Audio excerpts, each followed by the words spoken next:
Hey guys, what's going on? It's Eli back with another review video, and this time, gonna be reviewing Hoodwinked.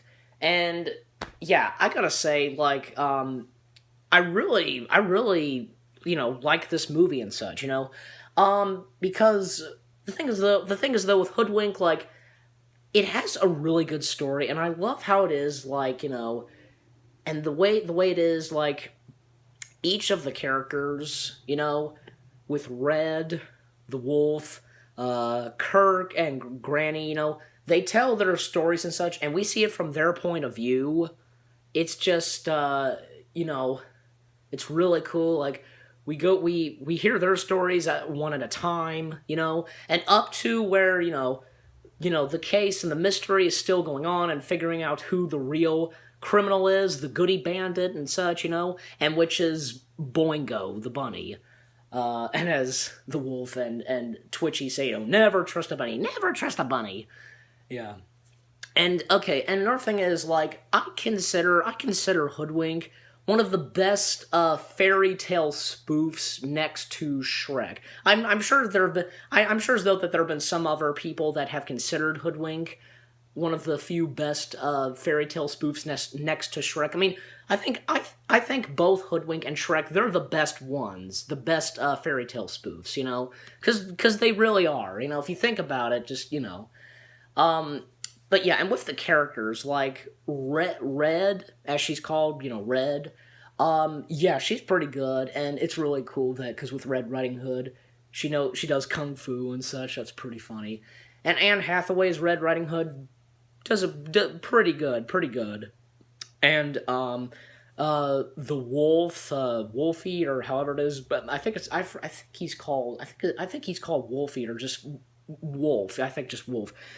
I think Wolf would probably have to be my favorite character in the film. Next to Twitchy, okay, don't get me wrong, everybody loves Twitchy in the film, and I do love Twitchy. I think he's my number 2 favorite. Number 1 is the Wolf. But the Wolf is really, really funny and a good character, and of course, with Patrick Warburton voicing the Wolf, just spot on. And with Kirk, yeah, the woodsman and such. But of course, he did that Paul's Bunyan Cream commercial, yeah. Yeah, pretty good too. And his story, the story that he tells to Nikki Flippers and the police, it's only 4 or 5 minutes. It's not that's not that of a long story. But for the other story, but another thing is, the other stories that Red, the Wolf, and Granny tell, yeah, they're kind of a bit long, so, I mean, with Kirk, it was kind of clever because, what Kirk was doing, he was, he was called, because he was doing a commercial, but then I think he got fired or whatever, he didn't get the part, but then he was called back, and so he was practicing to be an actual woodsman, and of course, in the film, he worked as a truck driver, schnitzel, selling schnitzels.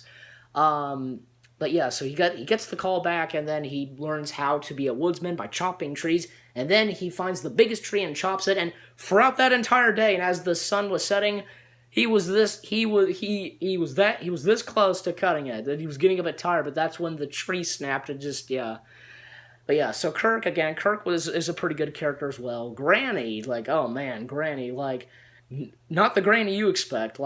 She, she just, does sports and just, action and such, that kind of thing. And, I will admit, as for the other characters, Nikki Flippers, Chief Grizzly, those are really good characters too. And Nicky Flippers, he's a really good character too. I really like him. And as for the villain of the film, Boingo, pretty funny too. He's pretty funny. He has some funny moments and such, but he's also a really evil bunny. If you think about it, just really, he almost was gonna have, Red be killed in an explosion in that tram, If you watch the movie, I'm sure you know what I'm talking about, but yeah, so, and the story is really good. I think it had some really touching moments to it, I think, some sad moments or something, good moments and such in it. Even though that the animation is not the best, I mean, I don't care if the animation's bad or anything. I mean, I think, you know, I mean, I even heard this, like, I think there are a few people that considered Hoodwink the best animated film with some of the worst animation to it. I guess that's true in some ways. But I will say, with Hoodwink, I give it about 8 out of 10 stars. 8 out of 10 stars. Yep, 8 out of 10 stars. It's really good. I highly recommend it. You should go watch it. Again, I know some other people have considered this, and me too. I consider Hoodwink one of the best fairy tale spoofs next to Shrek. Definitely. So again, Hoodwink, 8 out of 10 stars. Definitely recommend it. You should go watch it if you haven't seen it. I mean, it's really good. Definitely recommend you should go watch it. So if that said, hope you enjoyed this video. Be on the lookout for more new review videos coming your way. They're going to be awesome. Take care, and I'll see you guys in the next video. Take care. Peace.